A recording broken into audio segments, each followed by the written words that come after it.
recomiendo utilizar el diseño centrado en las personas, Human Centered Design, bueno, a veces le llamamos Design Thinking, y desde una perspectiva también del diseño inclusivo. El diseño centrado en las personas nos ofrece herramientas que vienen del ámbito de la antropología, como son entrevistas, focus group, observaciones, que nos ayudan a entender las necesidades desde las primeras fases del proceso de diseño. Y en este colectivo en especial pues tenemos que tener en cuenta la accesibilidad y el que las soluciones que proponemos sean inclusivas, ¿no? Desde el punto de vista de que tengan en cuenta la diversidad de capacidades, de necesidades de las personas. Las áreas de oportunidad surgen sobre todo en las transiciones, cuando pasamos de una etapa vital a la siguiente.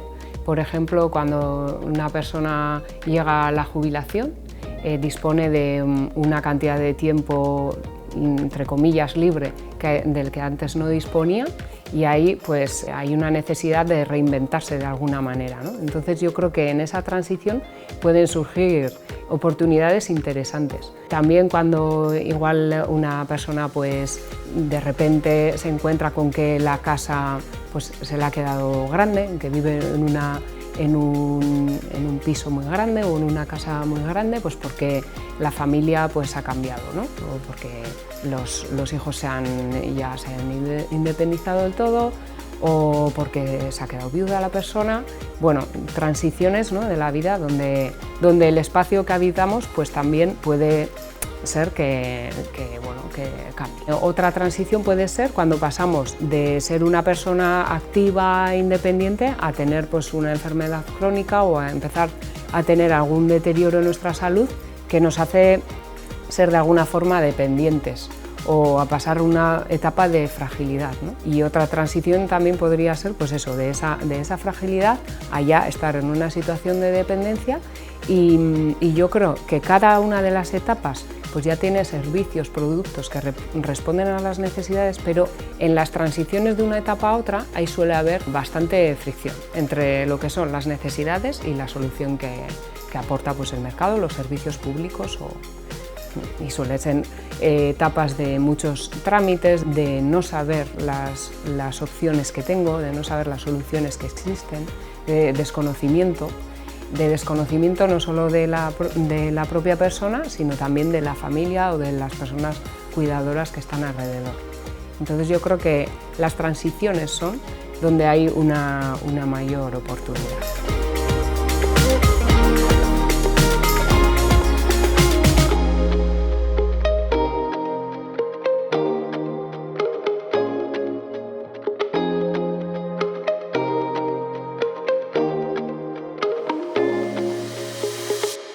En primer lugar, agradecer a Arantxa, a Guillermo, a Idoia, que está más lejos en un horario intempestivo, para compartir esta mesa redonda sobre el diseño de productos y servicios para personas mayores, y sobre todo compartir vuestras experiencias como profesionales, expertos en este ámbito, y invitaros a todos a hacer preguntas. Yo voy a lanzar las dos primeras, pero luego sobre todo aprovechemos que están aquí y que nos pueden ayudar a todos. Yo empezaría por una cuestión, sobre todo teniendo tres personas que estáis tanto en el mundo del envejecimiento más activo, y Idoia quizá más en el envejecimiento de personas que estamos atendiendo en las residencias, en el entorno hospitalario. ¿Qué es el principal reto cuando analizamos las necesidades de este grupo de personas? Empiezo quizá por Arantxa, que tengo a la izquierda, y luego... Perfecto. Vale. Pues yo diría que cuando queremos involucrar a personas mayores en los procesos de diseño, uno de los retos es motivarles a que participen en el proceso. O sea, el primer acercamiento donde cuentas el objetivo del proyecto y donde haces que esa persona, decida compartir su tiempo, su energía y su sabiduría contigo, pues es bastante importante y a veces es complicado, porque pensamos que las personas mayores tienen mucho tiempo libre y demás, y nos encontramos con personas muy activas que tienen su agenda repleta de cosas y que además lo cogen casi como un trabajo, pues el ir a yoga hay de todo, por supuesto, y que según cómo nos acerquemos, con qué lenguaje utilicemos a la hora de hablar de las posibles soluciones, pues eso, no se sienten para nada identificadas o incluso a veces podemos hasta llegar a ofenderlas. Pero yo diría que una vez de que enganchas, si organizas bien todo el proceso y haces que eso sea una experiencia positiva, pues luego el resultado suele ser muy satisfactorio. Lo cual hay un reto de participación, de cómo involucrarles, ¿no? De cómo convencerles a que se involucren en este tipo de investigación. Hay nosotros, bueno, un apunte, hay algunas asociaciones, en Mondragón en concreto, hay asociaciones de personas mayores que son súper exigentes y nos dicen, bueno, sí, quieres que participemos, pero ¿a cambio de qué? Nos dicen, ¿no? O sea, ¿nos vas a dar después una charla interesante con algún experto de tal o que nosotros no estamos aquí para...? O sea, hay perfiles pues muy diferentes y algunos pues, son muy exigentes y no quieren participar a cambio de nada. Muy bien. Guillermo, ¿cuál es tu experiencia? ¿Qué es lo que más cuesta? Bueno, es cierto que cuesta mucho, como ya comentaba. Es importante, yo creo, que co-creemos con todas las personas que van al final a utilizar nuestro producto, nuestro servicio, es bastante importante. Por eso yo creo que cuando haces diseño de servicios, la parte del piloto es importante involucrarles, aunque sea un mínimo lo que vayas a diseñar a nivel de producto o servicio, que lo testen, que lo prueben, porque ahí vas a ver cuáles son los fallos que tiene tu producto o servicio. Creo que es importante también, y en lo que fallan muchos es en las narrativas, de cómo explicas tu producto, tu servicio, que no haya asistencialismo, es decir, es importante la narrativa a la hora de venderlo. Y luego algo importante también me parece que muchas veces pensamos que es la misma persona la que va a utilizar nuestro producto o nuestro servicio, pero es otra la que lo va a comprar. A veces la estrategia de venta tiene que ser para un padre o para una persona que igual tiene 40 años y el servicio o el usuario que lo va a utilizar es una persona que tiene 80. Entonces también es importante muchas veces pensar en quién es la persona que va a comprar ese producto y quién es la persona que va a utilizar ese servicio. Entonces esa es una parte también importante que yo he visto que muchas veces pues fallamos. Y además aquí hay seguramente dos expectativas distintas, ¿no? Sí, sí, totalmente. Pues, por ejemplo, hay una empresa que están haciendo ahora un servicio que simplifica todo lo que son las actividades en el hogar, también te ayuda a medir pues, cuáles son las mejoras que tienen las personas en su casa al hacer ejercicios, al trabajar físicamente. Y claro, esa persona de 80 años tiene que utilizar la aplicación para ver sus avances, pero el que la tiene que utilizar también es el familiar. Entonces, ¿cómo diseñas toda la interfaz para que sea amigable para la persona de 80 años y sea amigable para la persona de 40? Entonces, igual hay que hacer las interfaces. O sea, hay un montón de retos ahí a trabajar y, como te digo, la narrativa y tener en cuenta cuál es el consumidor y cuál es el cliente es súper importante. Muy bien. Bueno, en realidad es un poco lo que habéis comentado las dos personas que habéis intervenido antes, ¿no? En realidad es conocer y entender al usuario y eso es más de sentido común. Podemos utilizar muchas metodologías, muchas herramientas, mucha tecnología, pero en realidad es sentarse, escuchar y ver toda la diversidad, que por ejemplo hay un ecosistema como es una residencia, ¿no? Que puedes encontrarte con gente desde 60 años hasta en etapas de final de vida. Creo que escuchar y no pensar que es un colectivo generalista, creo que es la clave del éxito de cualquier desarrollo de un producto, de un servicio, ¿vale? Ahora mismo también lo estoy trabajando en residencias de salud mental, que no solamente hay gente mayor, sino que además hay gente joven, o sea, mezcla de gente mayor y gente joven, y yo creo que es básico escuchar al usuario. Eso para mí es un mito, la empatía que dice me pongo en tus zapatos. No te pones en sus zapatos, no te pones en los zapatos de nadie, ¿vale? Lo que tienes que hacer es escuchar y entender las necesidades de las personas que tienes delante. Muchas gracias. Escuchando a los tres me surgió una pregunta, es cómo podemos, en este proceso de escucha, de entender qué necesidades tiene para luego co-crear con ellos, un debate que hay mucho, sobre todo en el ámbito de la atención médica y que imagino aquí podemos tener también, que es cómo evitar en esta escucha, en esta co-creación, una visión muy paternalista, porque además la sociedad tiende a ser bastante paternalista con los mayores, ¿no? Y irnos a unas metodologías mucho más deliberativas y no tan paternalistas, de ya sé cuáles son tus problemas. ¿Cómo se hace esto? Yo creo que escuchando de verdad, ¿no? Al final, cuando escuchas y te pones frente a una persona y haces las preguntas correctas y escuchas de verdad, ahí te das cuenta de que, bueno, de que tiene quizá una sabiduría, una experiencia y bueno, unas aspiraciones o unas capacidades que van mucho más allá de lo que tú podías pensar, ¿no? Entonces, yo creo que el truco está ahí, en escuchar de verdad. Y luego en traducir eso que has escuchado, esas pistas que la persona te está dando, traducir en productos y servicios que de verdad responden a eso, y no a lo que tú tenías en la cabeza inicialmente. O sea, intentar evitar justamente lo que preconcebíamos, ¿no? Sí, eso es, porque a veces nos enamoramos de una idea, de una tecnología, de un tal, pero luego hay que pues, ser críticos y ser realistas y enfrentarse pues eso, a la información que te están dando, que es tan valiosa, ¿no? Yo estoy muy de acuerdo. Creo que lo más importante al final es la escucha, es como también he decidido ya entender que hay diferentes tipos de perfiles dentro de lo que son la Silver Economy y las personas mayores, es decir, no hay un tipo, sino hay personas que tienen 55 años, hay personas que tienen 80, las necesidades varían. Entonces es importante no pensar en que hay que diseñar productos y servicios para todo ese grupo de personas, sino igual hay que escuchar a cada uno de esos pequeños grupos, de esos pequeños segmentos que tenemos, ¿no?, dentro de la Silver Economy y diseñar para ellos. Creo que también, como comentabas, es muy importante escuchar. Ya lo dice el refrán de que ya sabe más el diablo por viejo que por diablo, y muchas veces yo, cuando era pequeño, decía como, bueno, estoy escuchando a mi abuela o a un abuelo por la calle y es como dices, uff, qué rollo, cómo me apetece estar hablando con un amigo de 18 años, pero en verdad, cuando te haces más adulto dices, qué razón tenía cuando me dijo esto, o ahora estoy entendiendo cuando me decía qué importante es que tengas buena relación con las personas, porque es importante conocer gente y tener contactos. Todo eso que yo decía, no entiendo por qué me lo explicas, cuando me hago más mayor lo entiendo, entonces creo que es importante escuchar, tienen mucho que aportar, tienen muchas historias y hay muchos productos y servicios que se pueden diseñar. Fantástico. Le damos la palabra a Idoia. ¿Cómo hacemos esto en un ámbito tan complejo como es el entorno residencial o en salud mental? ¿Cómo evitamos esta visión paternalista?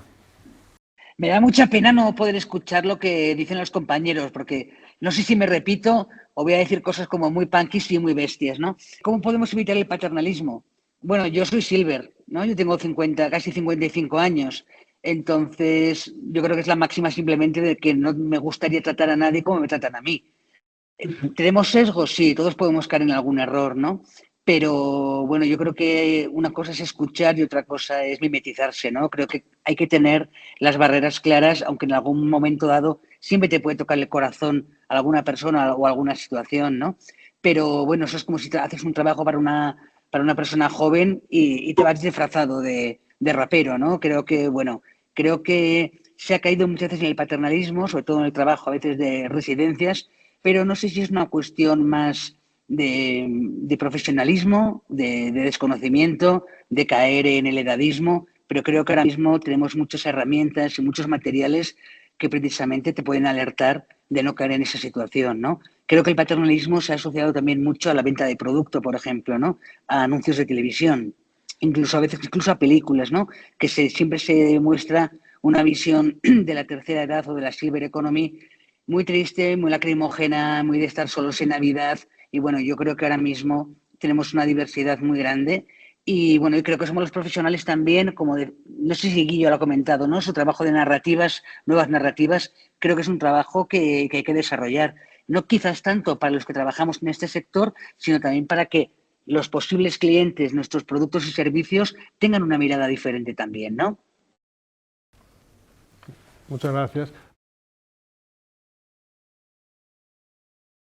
La esperanza de vida está aumentando, pero la esperanza de vida libre de discapacidad no se está reduciendo. Sigue siendo más o menos, pues bueno, durar el periodo en que las personas están en situación de dependencia no se ha reducido con los años. Eso sí que es verdad. Hay estadísticas que lo demuestran. Uno de los objetivos que nos podríamos marcar como sociedad es reducir esos años en los que la persona vive en situación de dependencia o con alguna discapacidad importante, ¿no? Los datos sobre discapacidad no están estandarizados a nivel mundial, o sea, sí que existe un grupo de la OMS que está intentando como crear unos cuestionarios estándar para que en todos los países se mida igual, pero hoy en día cada país mide la prevalencia de la discapacidad de forma diferente. Entonces, aquí tenemos la encuesta edad, que hace el INE una vez cada 10 años más o menos, o sea, la frecuencia tampoco es muy alta, y nos da un poco ese dato, ¿no? ¿Cuántas personas existen que están conviviendo con una discapacidad o con varias?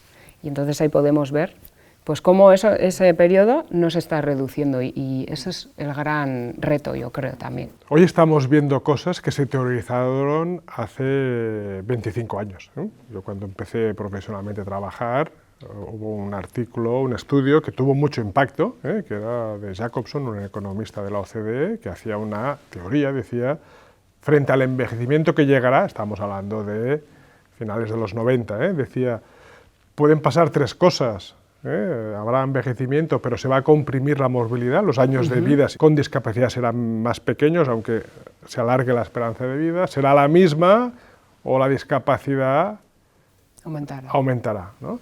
Esto tiene tres implicaciones muy distintas como sociedad, Hoy sabemos que no se ha aumentado.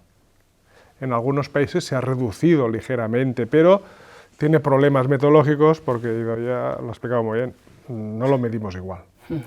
Estamos en un escenario en que vivimos más, pero no hemos conseguido que los años con necesidades de atención por discapacidad, por pérdida de autonomía, hayan disminuido.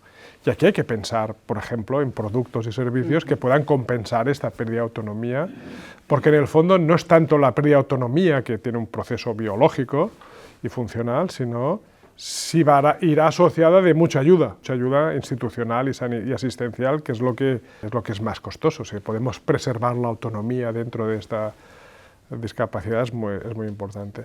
Lo que sí sabemos, y si medimos igual, es los años de vida en buena salud. La esperanza de vida en buena salud. Y ahí tenemos dos datos que son buenos y malos, Somos de los países del mundo con mejor esperanza de vida. En esperanza de vida en buena salud estamos ligeramente por debajo de la media. Con lo cual ahí tenemos, y como esto sí que se mide igual, ahí sí que no es salud, no es discapacidad, pero sí que ahí tenemos un reto. Bueno, como creo que estáis comentando, cada vez se vive más, la longevidad es más alta y llegamos en mejores condiciones de salud. Pero siempre se habla de salud física, se habla menos de salud mental o de salud emocional. Sí que se menciona mucho últimamente la soledad no deseada. Pero, por ejemplo, en el caso de las residencias de ancianos, es más duro todavía tener soledad no deseada en un entorno donde hay un montón de gente, ¿vale? Y hago referencia a esto por un caso concreto. ¿Cómo se piensa, cómo se diseña, qué espacios se proponen para el sexo en una residencia de ancianos? Ese caso sí que me ha tocado, me lo he encontrado, lo he propuesto y lo he diseñado, pero las primeras reacciones son como, ¿eso existe? ¿Qué pasa con la comunidad LGTBI en una residencia de ancianos? ¿Tienen su espacio?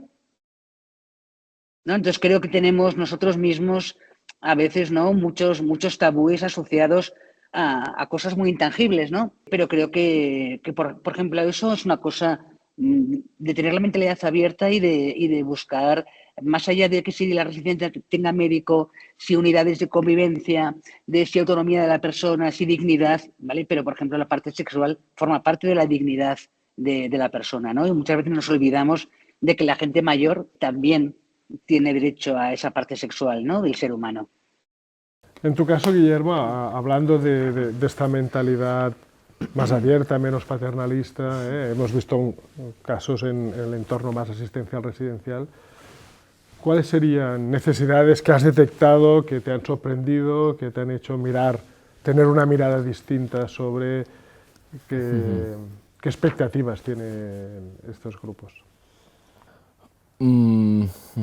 Bueno, diría que, volviendo un poco todo al tema de las narrativas y a la parte de que hay diferentes segmentos, bueno, él lo ha comentado también, ¿no? Son necesidades que cada uno de los grupos generacionales que encontramos dentro de la Silver Economy, porque hay diferentes, pues tiene unas necesidades distintas. Las que me parece que son importantes es el tema del propósito, de que cada uno también tiene propósitos, y al jubilarse el 57% de las personas pierde su propósito, entonces cuál es el propósito de una persona que tiene 55 años y tiene unas capacidades también físicas y cuál es el de una persona de 80 años que sigue teniendo esos sueños, sigue teniendo esas cosas. Entonces, creo que es importante estimular en entornos creativos pues, esa búsqueda del propósito independientemente de tu edad y de que te puede sorprender que una persona igual con 70 años, 80 años quiera abrir un bar y están todos en todo su derecho. Y creo que es esa parte importante, estimular la creatividad, cambiar las narrativas, lo intergeneracional me parece súper importante y pues eso, fomentar la búsqueda del propósito porque te lleva sorpresas muy grandes y historias muy bonitas de personas que quieren emprender. El Ikigai, por ejemplo, que es una metodología que también presenté en un proyecto, me parece súper interesante.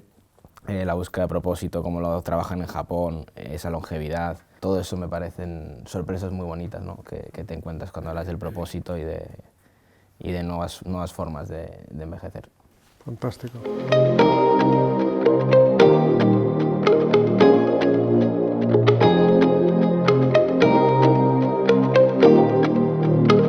Sobre la herramienta Inclugi, pues ahora mismo estamos trabajando con la empresa Urcotronic, que bueno, distribuye máquinas de vending de Azcoyen.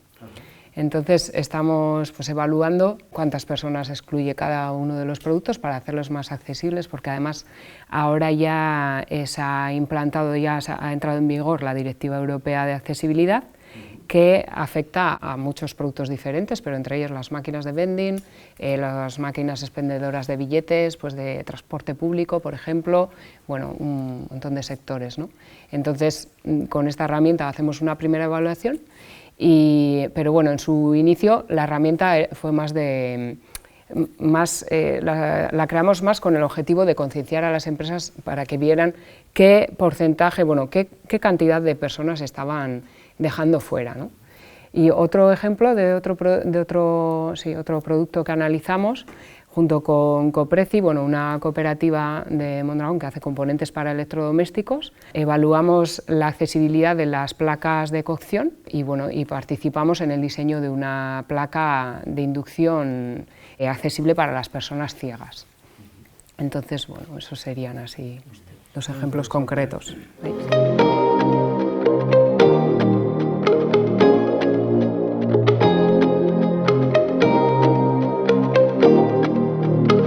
Sobre el tema de Irala, es cierto que el reto al final era sobre cómo revitalizar el barrio a través del comercio local y el principal reto que tenían es pues, todas esas lonjas vacías que hay ahora mismo pues, en ese barrio y cómo se pueden utilizar. No trabajamos concretamente el tema de las llamadas fraudulentas, no obstante sé que es un tema que a cualquier persona nos ha pasado y a día de hoy creo que a todo el mundo le ha llamado ese robot de Infojobs, entonces digamos que es algo que está a la orden del día. Queríamos sobre todo que el barrio Irala no fuese únicamente las casas de colores, sino que tiene mucha más vida, al final es un barrio con un montón de historia, con un montón de población que digamos que tiene un montón de cosas que aportar, entonces sí, era un proyecto que estaba sobre la mesa y que trataba pues de eso, de que existiesen colaboraciones, de que se trabajase en cada uno de los pilares, pues la educación, cómo podíamos hacer, por ejemplo, que en una de las lonjas hubiesen talleres de cocina o clases de cocina, cursos de cocina, y que esas mismas personas que han hecho esos cursos de cocina luego pues, puedan preparar en el espacio gastronómico un día de comida para personas, pues yo que sé, para turistas y que a la vez haya también personas de Bilbao. O sea, era básicamente todo el mundo trabajando a la vez. Intergeneracional, intercultural. Exacto, todo.